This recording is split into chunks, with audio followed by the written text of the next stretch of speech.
55, 55 اور 95 ہر عمر کے افراد کے لیے یکساں مفید، مفاد عامہ کا علم بردار۔ ضرور سبسکرائب کریں، لائک کریں، شیئر کریں اور بیل آئیکن پریس کریں۔ ربانی دی اسکالر یوٹیوب چینل۔ آئیے اس کے بعد ہم مقرر خصوصی محترم حضرت مولانا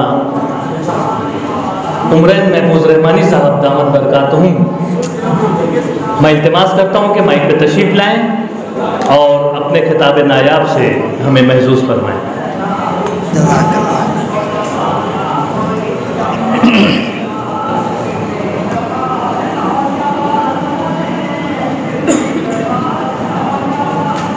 بسم اللہ الرحمن الرحیم وبہ نستعین والصلاة والسلام علی سیدنا محمد وعلی آلہ وصحبہ اجمعین، اما بعد۔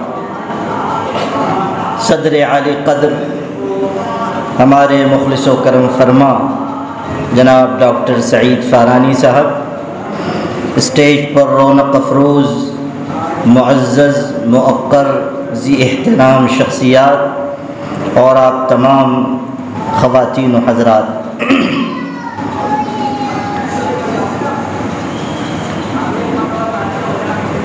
مولانا ابوالکلام آزاد الہلال نکالا کرتے تھے، اور اس زمانے میں وہ با تصویر پرچہ نکالتے تھے۔ جب با تصویر پرچہ نکالنا خود اپنے آپ کو اختلافات کی آماجگاہ بنانا تھا۔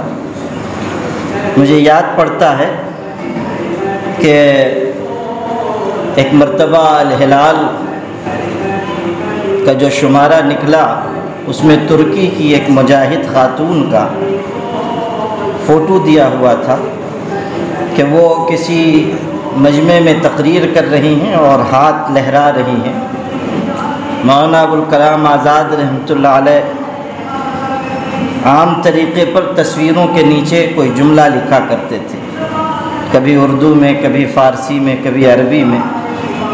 تو اس تصویر کے نیچے انہوں نے جو جملہ لکھا تھا وہ یہ تھا کہ النساء قوامات علی الرجال۔ تو آج کے اس پروگرام کی ایک خصوصیت یہ بھی ہے کہ النساء قوامات علی الرجال، اور ماشاءاللہ بہت ہی خوبصورت اور بامقصد تقریب ہے۔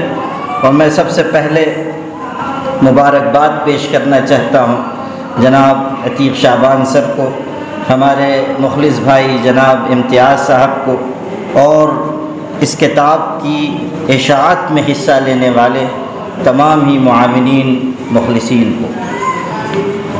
ابھی یہاں بہت قیمتی باتیں مختار یونس سر کے بارے میں ہوئی، انہیں دنیا سے گزرے ہوئے برسہ برس ہو چکے۔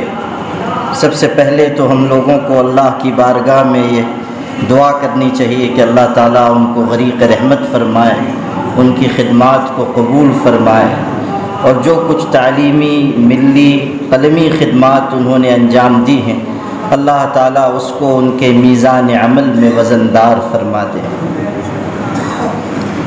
مجھے افسوس ہے کہ ان سے ملاقات کا شرف مجھے حاصل نہ ہو سکا، البتہ کتاب، قلم انسان کا بہترین تعارف ہوا کرتے ہیں۔ عربی میں کہا ہے کسی کہنے والے نے کہ یلوح الخط فی القرطاس دہرا وکاتبہ رمیم فی التراب، کہ انسان کے لکھے ہوئے قلم کے نقوش چمکتے دمکتے رہتے ہیں، حالانکہ اس کا لکھنے والا زمین میں جا کر بوسیدہ ہڈی ہو جاتا ہے۔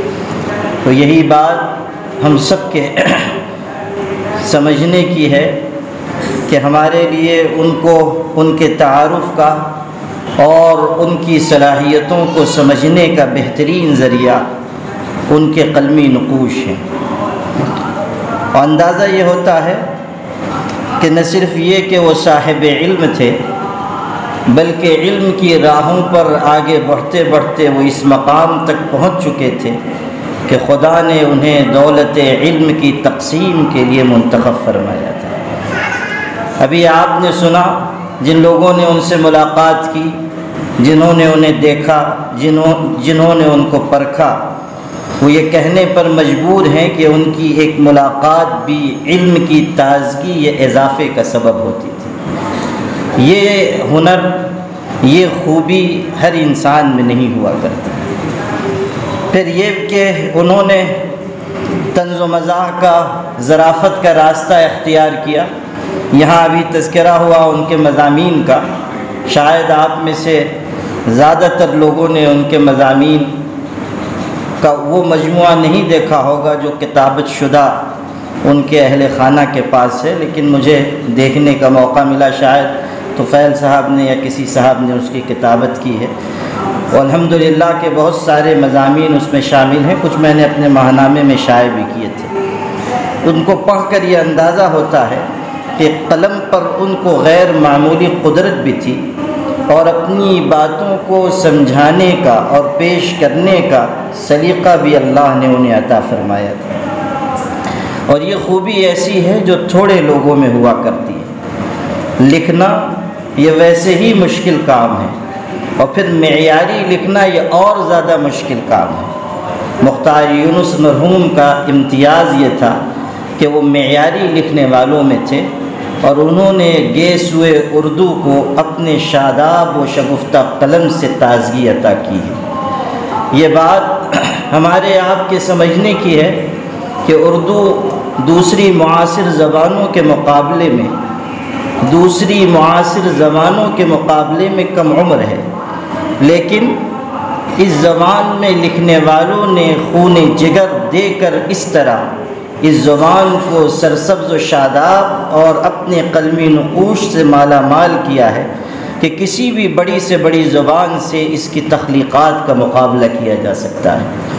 اور خاص طریقے پر جو مزاحیہ ادب، ظرافت کا ادب تیار ہوا ہے، نثر میں بھی اور شاعری میں بھی، وہ معیاری ہے اور ایسا ہے کہ ہم کسی بھی دوسری زبان کے مقابلے میں اس کو پیش کر سکتے ہیں۔ مختار یونس مرحوم کی ایک خوبی یہ بھی تھی کہ ان کے اندر برجستہ گوئی تھی۔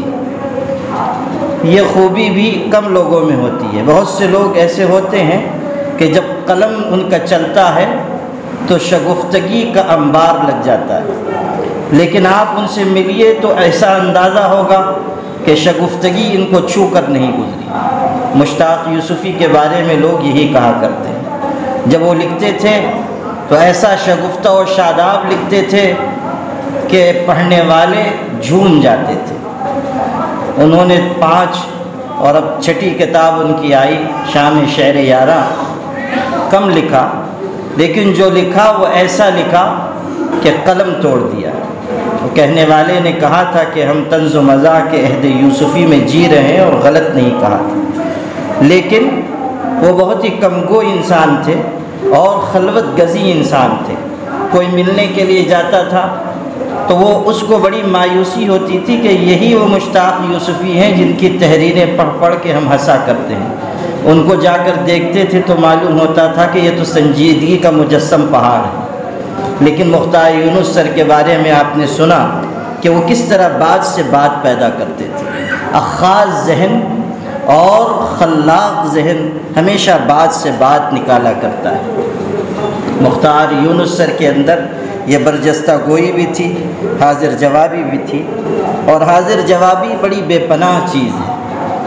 ابھی جب ان کا تذکرہ ہو رہا تھا تو مجھے بے اختیار یاد آیا، ہارون الرشید بادشاہوں میں ایسا بادشاہ گزرا ہے کہ جس کی حاضر جوابی اور فصاحت و بلاغت ممتاز تھی، لیکن خود اس نے ایک موقع پر کہا کہ زندگی میں مجھے کوئی چپ نہیں کر سکا، لیکن 3 موقع ایسے آئے کہ مجھے خاموشی اختیار کرنی پڑی۔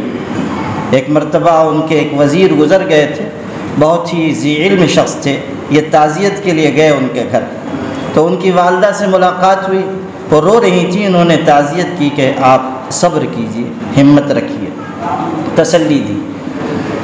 اس نے کہا میرا بیٹا چلا گیا ہے، دل کو قرار نہیں آتا۔ ہارون الرشید نے کہا کہ آپ کا بیٹا چلا گیا تو کیا ہوا، میں آپ کا بیٹا ہوں، مجھے اپنا بیٹا سمجھیے، میں آپ کے بیٹے کی جگہ ہوں۔ تو ماں اور رونے لگی اور اس نے کہا کہ اس بیٹے پر کیوں نہ روؤں جس کے گزر جانے پہ تجھ جیسا بیٹا نصیب ہوا۔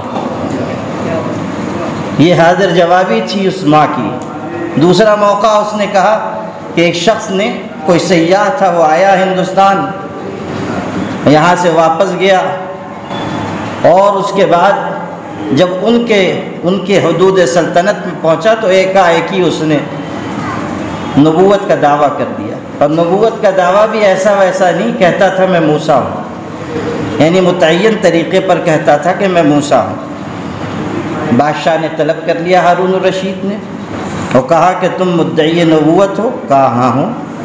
موسیٰ کہتے ہو اپنے آپ کو؟ جی ہاں۔ کہا موسیٰ کے پاس تو بہت معجزات تھے، کوئی معجزہ دکھاؤ۔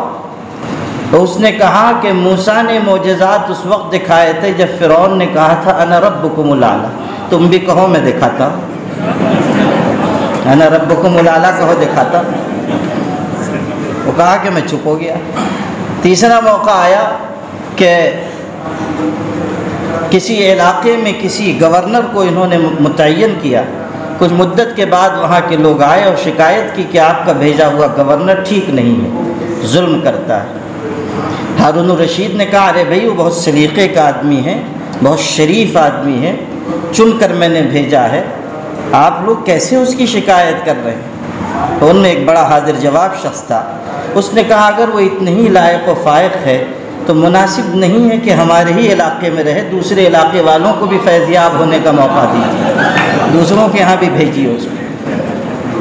تو حاضر جوابی جو ہے وہ بڑی نعمت ہوتی ہے، اور بات سے بات پیدا کرنا یہ انسان کو مشکل مواقع پر بھی کام دے جاتا ہے۔ مہاراجہ رنجیت سنگھ کے ہاں ایک عالم درباری تھے، وہ ایک دن پہنچے تو مہاراجہ جو ہے وہ مالا جپ رہے تھے اور ان کے طریقے کے مطابق دانے باہر پھینکتے تھے۔ اچانک مہاراجہ نے پوچھ لیا، مولانا آ گئے تھے، تو کہا کہ مولانا آپ لوگ دانے اندر کھینچتے ہیں، ہم باہر پھینکتے ہیں، دونوں میں طریقہ کون سا مناسب ہے، دونوں میں طریقہ کون سا صحیح ہے؟ اب آپ غور کر لیجیے معاملہ کتنا نازک ہے۔ بادشاہ نے پوچھا ہے، یہ مسلمان ہے، وہ دوسرے مذہب کے، طریقہ ان کا الگ ان کا الگ، اپنے طریقے کو غلط کہیں تب بھی صحیح نہیں، ان کے طریقے کو غلط کہیں تو جان کا خطرہ۔ مولانا بڑے حاضر جواب بڑے تیز تھے، انہوں نے کہا کہ بادشاہ سلامت، شر کو دفع کرنے کے لیے باہر پھینکنا مناسب، خیر کو حاصل کرنے کے لیے اندر کھینچنا مناسب۔ ایک جملے میں بادشاہ سلامت کو انہوں نے نمٹا دیا۔ تو حاضر جوابی بڑی چیز ہے۔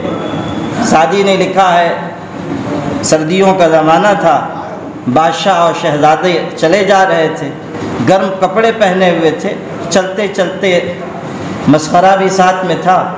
جب ذرا گرمی محسوس ہونے لگی تو بادشاہ نے گرم کپڑے اتار کے اس پہ رکھ ڈال دیے، تھوڑی دیر بعد شہزادے نے بھی ڈال دیے، بہت وزن ہو گیا۔ تو تھوڑے آگے پہنچے تو بادشاہ نے ازراہ مذاق کہا کہ تم پر تو پورے ایک گدھے کا بوجھ ہے۔ اس نے کہا حضور جان کی امان، 2 گدھوں کا بوجھ، ایک کا نہیں ہے، 2 کا ہے۔ اور کبھی کبھی یہ حاضر جوابی بھی بہت کام کر جاتی ہے۔ آپ کو ایک عجیب اور حیرت انگیز تاریخی قصہ سنا کے اپنی بات اختتام کی طرف لے جاؤں۔ ایک بہت بڑا فتنہ اٹھا تھا عالم اسلام میں، خلق قرآن کا فتنہ، اور بڑے بڑے علماء کو اس میں سزا ہوئی۔ امام احمد ابن حنبل کو بھی اسی میں سزا دی گئی، بلکہ اتنا مارا گیا کہ مولانا ابوالکلام آزاد نے صدائے حق میں لکھا ہے کہ جس جلاد نے ان کو کوڑے مارے تھے وہ کہتا تھا کہ اگر میں اتنے کوڑے کسی ہاتھی کو بھی مارتا تو وہ مر جاتا۔ یہ فتنہ خلق قرآن کا مسئلہ 3 بادشاہوں کے زمانے میں چلا، مامون الرشید، مستعصم باللہ اور واسق۔ متوکل علی اللہ کے زمانے میں ختم ہوا، واسق باللہ کے زمانے میں کمزور ہوا۔ کمزور کیسے ہوا وہ آپ کو سناتا۔ پوری سلطنت ایک مسئلے پر جمی ہوئی ہے، لیکن اچانک واسق باللہ کے دربار میں صبح سویرے مسخرہ آیا اور اس نے کہا کہ قرآن کو مخلوق کہتے تھے، قرآن مخلوق ہے، کلام نہیں، مخلوق۔ تو اس نے آ کر کہا کہ حضرت اللہ تعالیٰ آپ کو صبر دے، ہمت دے، آپ کو اجر دے۔ ایسے الفاظ کہے جو کسی کے مرحوم ہو جانے پہ کہے جاتے ہیں تسلی کے طور پر۔ تو بادشاہ حیران ہوا، کس کا انتقال ہو گیا؟ اس نے کہا کس کی وفات ہوئی ہے جو تم تعزیت کے الفاظ کہہ رہے ہو؟ اس نے کہا قرآن شریف کی وفات ہوئی ہے۔ تو اس نے کہا قرآن شریف کہاں؟ اگر نہیں ہوئی ہے تو 2-4 دن کے بعد ہو جائے گی، اور میں سوچ رہا ہوں کہ ہم لوگ تراویح میں کیا پڑھا کریں گے جب قرآن کی وفات ہو جائے گی۔ اس نے کہا کیا کہتے ہو؟ اس نے کہا آپ ہی تو کہتے ہیں قرآن مخلوق ہے اور مخلوق پر موت تو آنی ہے، تو جب مخلوق پر موت آنی ہے تو قرآن بھی ایک نہ ایک دن گزر جائے گا۔ بس وہ بات بادشاہ کے دل میں لگ گئی، حالانکہ مسخرے نے بات کہی تھی، لیکن دل میں جا کر بات پیوست ہو گئی کہ ہمارا نظریہ غلط ہے کہ قرآن مخلوق ہے، اور اسی دن سے اس نے اپنے ظلم و ستم کو روک لیا۔ یہ چیز ہے کہ انسان کے اندر جب علم آتا ہے، ادب آتا ہے، تہذیب آتی ہے، اور باتوں کو سجا کر کہنے کا ہنر آتا ہے، بات سے بات پیدا کرنے کی خوبی آتی ہے، تو پھر وہ بڑا انسان بنتا ہے، جیسا کہ مختار یونس تھے، اور اللہ نے انہیں جو خوبیاں عطا کی تھیں، میں نے جو مضامین ان کے پڑھے ہیں وہ صرف مزاحیہ مضامین نہیں ہیں، انہوں نے اصلاح معاشرہ کے بہت سے اہم پہلوؤں پر اچھے سنجیدہ مضامین بھی لکھے ہیں، اور اپنے قلم کا معاشرے کی اصلاح کے لیے، نئی نسل کی تربیت کے لیے بھی استعمال کیا ہے، اور یہ وہ خوبی ہے جو ہم سب کے سیکھنے کی ہے کہ ہماری زبان، ہمارا قلم ایسی سمت میں سفر کرے کہ ہماری دنیا بھی بنے اور ہماری آخرت کا توشہ بھی تیار ہو۔ والسلام علیکم ورحمۃ اللہ۔